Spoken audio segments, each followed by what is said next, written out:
10 টাকা কখনো পকেটে থাকেও না। আপনাদের বিন্দু মাসি এসেছে গো। মোদিজির পকেটে 10 টাকা থাকুক কি না থাকুক, মুখ্যমন্ত্রী মমতার মনে যে পুরো কাচরা ভর্তি আছে, মানে নোংরা মানসিকতা, সেটা আমরা খুব ভালোভাবে বুঝতে পারছি। এসপিজিকে দিয়ে ঝালমুড়ি তৈরি করেছে। তোমাদের মনে আছে মুখ্যমন্ত্রীর বাড়ির কালী পুজোতে কীরকম করে গ্যাস বন্ধ করে মুখ্যমন্ত্রী খিচুড়ি রান্না করেছিলেন? এটা মনে আছে? তোমাদের মনে আছে যে মুখ্যমন্ত্রী হুইল চেয়ারে বসে ভাঙা পা কী করে দোলাচ্ছিলেন? তোমাদের মনে আছে যে মুখ্যমন্ত্রীর এইখানটায় ফেটেছিল কপাল, পরে এইখানটায় স্টিচ করতে হয়েছিল? সেটাও মনে আছে নিশ্চয়ই। তো মুখ্যমন্ত্রী মমতা ব্যানার্জি নিজে অসতী হয়ে, নিজে ব্যভিচারিণী হয়ে, তিনি সবসময় মুখ্যমন্ত্রী হয়ে প্রধানমন্ত্রীকে কী করে অপমান করতে পারেন? এটাই কি তার শিক্ষাগত যোগ্যতার পরিচয়? তিনি নাকি অনেক ডিগ্রি নিয়েছেন, তার এই ডিগ্রির ফলাফল এটাই? লজ্জাও করে না, মরণও হয় না, এই বিন্দুবাসী হয়ে প্রতিবারে ভোট চাইতে চলে আসে। এই কথা যদি আরেকবার তুমি মুখে আনো না, তোমার ওই মুখে আমি ঝামা ঘষা দিই। তো আজকে এই ছেঁড়া মুখ্যমন্ত্রীকে নিয়ে কথা বলবো। তোমরা ভিডিওটা শেষ পর্যন্ত দেখতে থাকো, কথা দিচ্ছি দারুণ মজা পাবে। তো চলো আর বেশি না ওকে ভাট, আজকের ভিডিওটা শুরু করা যাক। তো হেই বাঙালি, হ্যালো বাঙালি, নমস্কার বাঙালি, কেমন আছো তোমরা সবাই? আশা করি অনেক অনেক ভালো আছো। আজকের একটা নতুন ভিডিওতে তোমাদের সবাইকে অনেক অনেক স্বাগত। কত নাটক! হ্যাঁ, কে কত নাটক করেছে আমরা দেখেছি। দীঘায় জগন্নাথ মন্দির যখন প্রতিস্থাপন হয়, তখন পুরীতে গিয়ে লাথি খাওয়ার পরে মুখ্যমন্ত্রী এখানে এসে ওই ভিতপ্রস্তর স্থাপন করে দিলেন। বছরের পর বছর হিডকোকে কোটি কোটি টাকা ঘুষ দিয়ে তাদের থেকে কমিশন নিয়ে মুখ্যমন্ত্রী আবার সোনার ঝাড়ু দিলেন। তিনি আবার হিজাব পরে চলে যাচ্ছেন মুসলিমদের ইফতারের বাড়িতে, এখানটায় দুর্গাঙ্কন করছেন সে এসে। মানে ধর্মের কী করে পুলি মারতে হয় মুখ্যমন্ত্রী মমতা ব্যানার্জি ভালো করেই জানেন। একটা কোনো চুরি ধরা পড়ে যাক, মুখ্যমন্ত্রী আবার পা নয় হাত ভেঙে যাবে। তাই নাটক করতে মুখ্যমন্ত্রীর থেকে বড় নাটকবাজ, ধড়িবাজ মেয়ে ছেলে আর পশ্চিমবঙ্গে নেই। পশ্চিমবঙ্গে আজ কৃষকদের অবস্থা যতটা শোচনীয়, সেটা আর অন্যান্য স্টেটে নেই। কারণ মুখ্যমন্ত্রী মমতা ব্যানার্জি শুধুমাত্র ভাতা দিয়ে 3,000 টাকা 4,000 টাকা ভাতা দিয়ে তিনি খালাস হয়ে যাচ্ছেন। তার কোনো দায়িত্ব নেই, তিনি টাকা ধরিয়ে দিচ্ছেন, চলে যাও, তোমাদের পুলি তোমরাই মারিয়ে নাও। কি বলছিস তুই? নির্বাচনের সময় গুহাতে গিয়ে বসে থাকেন, কখনো নির্বাচনের সময় বলে আমি চাই আল্লাহ। হ্যাঁ, উনি তো গর্ব করে নিজেকে চাওয়ালা বলতে পারেন, কিন্তু আপনি তো গর্ব করে কখনো দুধবালি বলতে পারেন না আপনাকে নিজেকে। আপনাকে দুধের ব্যবসা করতেন, আপনার বাবা নাকি স্বাধীনতা সংগ্রামী ছিল, কখনো আপনার বাবা চাকরি করতো, আপনার মা নাকি আপনাকে ছোটোবেলায় সিনেমা দেখতে নিয়ে যেত। বলছে আপনার বাবা মরার পরে আপনার মা সিনেমা দেখতে যেত, মানে মনে এতটাই খুশি ছিল যে স্বামী মরে গেছে তো কী বালটা ছেড়ে গেছে, আমি আমার মতো করে থাকবো, এটা ভেবেই আপনারা এগোচ্ছিলেন, তাই না? সত্যি আপনার জুড়ি মেলা ভার। আর আপনি তো শ্রীমতী, সেটা কোন দিক দিয়ে আপনি ভালো করে বলতে পারবেন। আপনার মতো মহিলা সত্যি বলছি পুরো পৃথিবী খুঁজে এলেও হয়তো পাওয়া যাবে কিনা জানি না।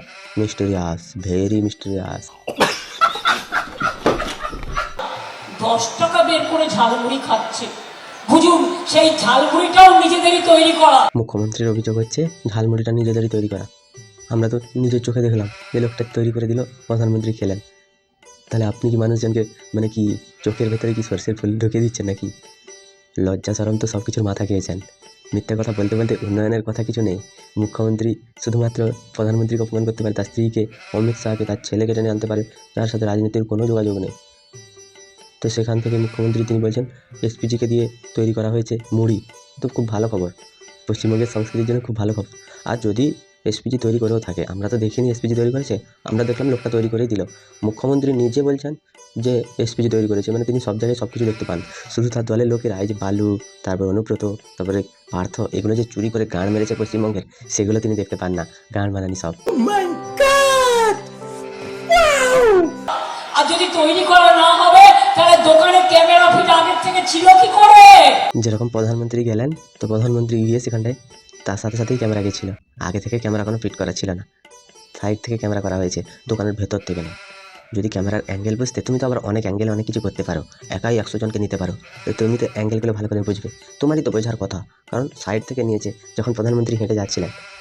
আপনি তো অনেক কিছু অ্যাঙ্গেল বুঝতে পারেন, তাই আপনি এইটা বুঝতে পারেননি মাননীয়া যে কোন অ্যাঙ্গেলে ক্যামেরাটা ছিল। দেখুন, ঢপ দিতে দিতে আপনি যে সব কিছু অতিক্রম করে গেছেন, সব কিছু সীমা অতিক্রম করে গেছেন, কিন্তু আপনাকে তবু আমরা সম্মান করতাম, কারণ আপনি 34 বছরের সিপিএমের অত্যাচার থেকে মানুষকে বাঁচিয়েছেন। তারপরে আপনি মানুষকে বাঁচিয়ে রেখেছেন। আপনি অত্যাচার করেননি, কিন্তু মানুষের ভাতের থালা কেড়ে নিয়েছেন 1,500 টাকা দিয়ে।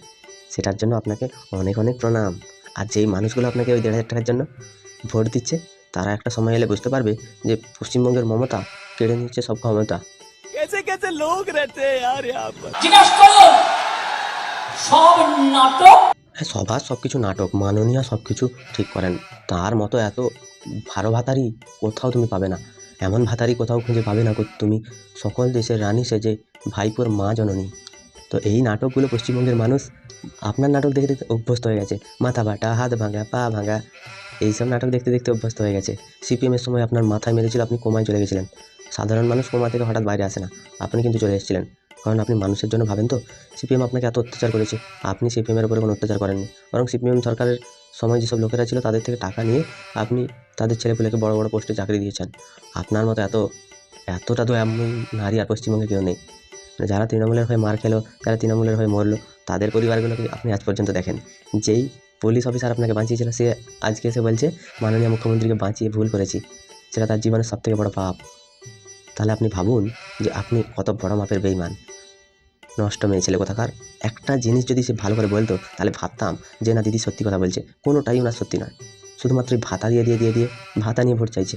সামান্য একজন ঝালমুড়ি বিক্রেতা, সে প্রধানমন্ত্রীকে ঝালমুড়ি খাইয়েছে, সেখানটায় আরম্ভ হয়ে গেছে এসপিজি তৈরি করেছে, এ তৈরি করেছে, ও তৈরি করেছে, মন্দিরটাও তো তৈরি করেছে হিডকো। তুমি তো ক্রেডিটটা নিলে, তুমি উদ্বোধন করলে, তুমি সব কিছু করে দিলে। তাহলে ঢপবাজ মহিলা কোথাকার। এই ঢপবাজ মহিলাকে ভোট দিলে তোমাদেরকে আবার সেই 5 বছর ধরে নাকি সহ্য করতে হবে ইনার অত্যাচার, ইনার অবিচার, সব কিছুই। তোমাদের কি মতামত তোমরা আমায় কমেন্টে জানিও। যদি ভিডিওটা ভালো লাগে তাহলে লাইক করো, কমেন্ট করো, শেয়ার করো, সাবস্ক্রাইব করো, পাশে থাকা বেল আইকনটা প্রেস করতে একদম ভুলবে না। সবাই ভালো থেকো, সুস্থ থেকো, সাবধানে থেকো, আর দেখতে থাকো বাংলা আর পরে ঘর।